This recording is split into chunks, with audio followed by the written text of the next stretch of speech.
Bangladesh football প্রেমীদের হৃদয়ে জায়গা করে নিয়েছেন ইংলিশ প্রিমিয়ার লিগে খেলা হামজা দেওয়ান চৌধুরী। ভারতের বিপক্ষে দুর্দান্ত অভিষেকের পর বাংলাদেশ মাতিয়ে এবার ফিরে যাচ্ছেন ইংল্যান্ডে, কিন্তু যাওয়ার আগে রেখে গেলেন আবেগঘন বার্তা, শুধুই ধন্যবাদ। 17 মার্চ দেশে আসার পর থেকে হামজাকে ঘিরে বাংলাদেশি ফুটবল প্রেমীদের উচ্ছ্বাস ছিল চোখে পড়ার মতো। মাঠের পারফরমেন্স, সমর্থকদের সঙ্গে সময় কাটানো, দেশীয় সংস্কৃতি উপভোগ সব মিলিয়ে তার অভিজ্ঞতা ছিল স্মরণীয়।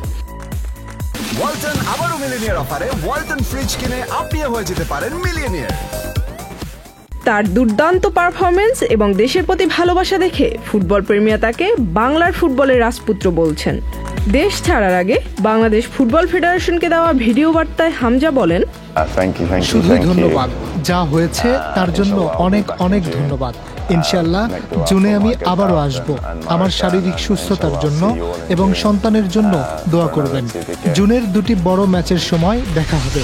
বিদায় নেওয়ার আগে হামজা আরও একটি বিশেষ ধন্যবাদ জানিয়েছেন চ্যানেল আইকে। ফ্লাইটের ভেতর থেকে ভিডিও বার্তায় তিনি বলেন, বাংলাদেশে থাকার অভিজ্ঞতা অসাধারণ।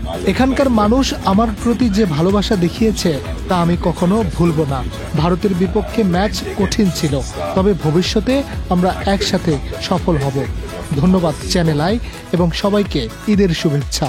হামজা আজ সকালে শেফিল্ড ইউনাইটেডে যোগ দিতে দেশ ছেড়েছেন, তবে তার বিদায়ে দুঃখ নেই, কারণ তিনি প্রতিশ্রুতি দিয়ে গেছেন, জুনে আবার আসছি।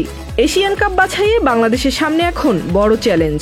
10 জুন ঢাকায় সিঙ্গাপুরের বিপক্ষে ম্যাচ এবং এরপর ভারতের বিপক্ষে আরেকটি লড়াই।